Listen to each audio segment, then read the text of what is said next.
y'all be in. I've got a folder that I have kept since before I was ever elected to Congress, and in it I put articles that really make me think, that kind of challenged me to look at the broader, deeper picture of things. As I was looking through it the other day, I discovered that there are more articles in that folder by David Brooks than by everybody else combined. One of them talks about the economic transformations underway. One of them talks about the 5 gigantic problems the federal government's got to deal with. One talks about the more demanding cognitive age that we're entering. Some of my favorites are about leadership. One not long ago called The Humble Hound really struck a chord with me. There was another one a few years back where he wrote, "Once conservatives admired Churchill and Lincoln above all, men from wildly different backgrounds who prepared for leadership through constant reading, historical understanding, and sophisticated thinking. Now those attributes bow down before the common touch." When I told my wife I got the chance to introduce David Brooks, she said, "Well, go tell him that you bring me home David Brooks articles the way other men bring home flowers." And it's really kind of true. The rest of the truth is she prefers them. So I'm okay. Educated at the University of Chicago, as y'all can tell, he's worked at the Washington Times, Wall Street Journal, Weekly Standard, among others. Now as a columnist for the New York Times and a commentator on PBS NewsHour. In my opinion, he's the most influential columnist of our day. And one of the ways you can tell that is by the barnyard rule of influence. If somebody's squealing, you know that change is happening that threatens somebody. And there's been a little squealing about some of the things that David has written recently, and I think that ought to be a comfort to him, to us, and to him, that he is making a difference. 3 years ago, David gave the commencement speech at Wake Forest University just before my son was entering as a freshman. So, as you can tell, what I do is make copies, underline things, and take them home to try to hope that some of that message sinks in on him. One part of what he said in that speech was that, you know, that uncertainty you feel today, it never goes away. The question is, how do you make uncertainty your friend? Which seems to me to apply to all of us in the room. But part of the rest of it was this. Over the years, we all pick up good advice. Spend a year abroad. It's bound to change your life. Think hard about who you marry. It's the most important decision you'll ever make. Devote yourself to your kids. Nothing else is guaranteed to make you happy. The only thing I'd add is create a posse of dead people. Create an entourage of heroes. Put their pictures on your wall and keep them in your mind. They'll remind you of your place in the hidden river of wisdom. They'll serve as models. They'll give you an honest perspective of how you're doing. They'll remind you that blessings don't come from you, but from those who came before you. Well, he's not dead, so I don't have him on the wall yet with Churchill and Lincoln. But David Brooks contributes mightily to our river of wisdom. He gives us perspective on how we are doing, and his ideas and insights bless us and our nation. We're fortunate to have you today, David Brooks.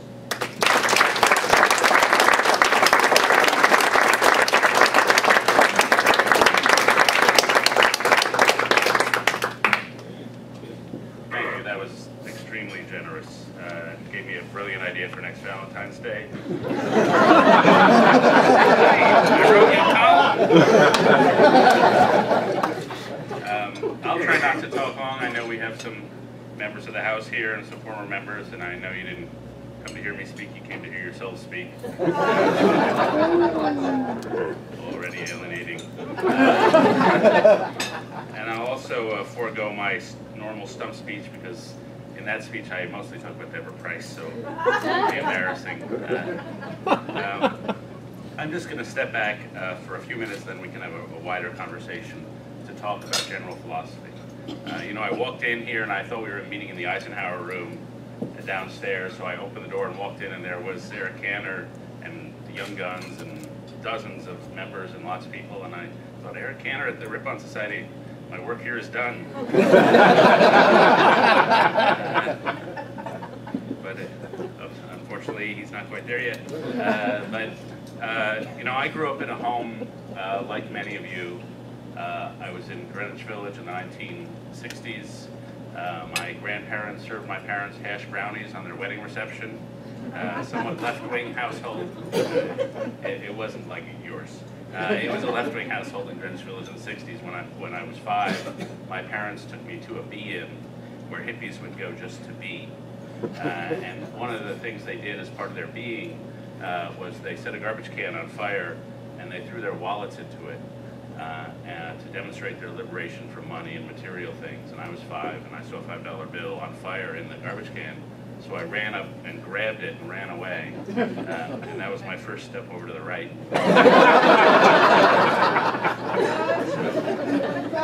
But it actually took a while to take. In high school, I had a poster on my wall, a Hubert Humphrey campaign poster. And it said, "Some talk change, others cause it." Because as a young age, I knew I wanted to be the sort of person who just talked change. But I was a fervent Democrat.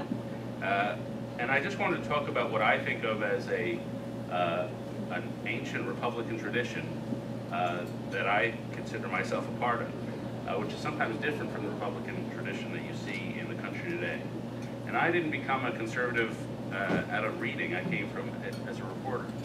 I was a reporter in Chicago in the 1970s and 80s, and I covered places like Cabrini Green, which are projects in Chicago. And what had happened was you had these horrible tenement slums, really. And planners, out of the best of motives, took these slums, wiped them out, and put up these nice new housing projects, which they thought would solve and make people's lives better. And when they tore down the old tenements, they made people's lives materially better, but emotionally worse. Because in those old neighborhoods, there were social networks and filaments that really were supporting lives. And they tore all that away because they just couldn't see it from their vantage point. They couldn't filter it in to bureaucratic reform. And so materially things were better, emotionally worse, and within a few years, Cabrini Green was basically uninhabitable. They were horrible places. Marriage had basically disappeared in these neighborhoods. And it was good intentions gone wrong because the government planners had not seen what was most important, which was emotion and social connection. Then I started covering the Nation at Risk Report, 1983, and I've covered education reform ever since. And we've spent trillions of dollars, and high school graduation rates are essentially where they were. This country became the richest country on earth because we basically had a 37-year advantage on every other nation throughout the 19th century as we increased our education levels. Over the past 30 years since the Nation at Risk, we've essentially squandered that advantage, and we're now back with all the other countries. College completion has been essentially flat.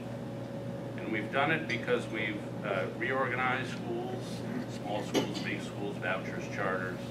But because of the way government inherently is, we have trouble dealing with the core secret of education, which is the relationship between an individual parent, or an individual teacher and an individual student, and a parent and a teacher.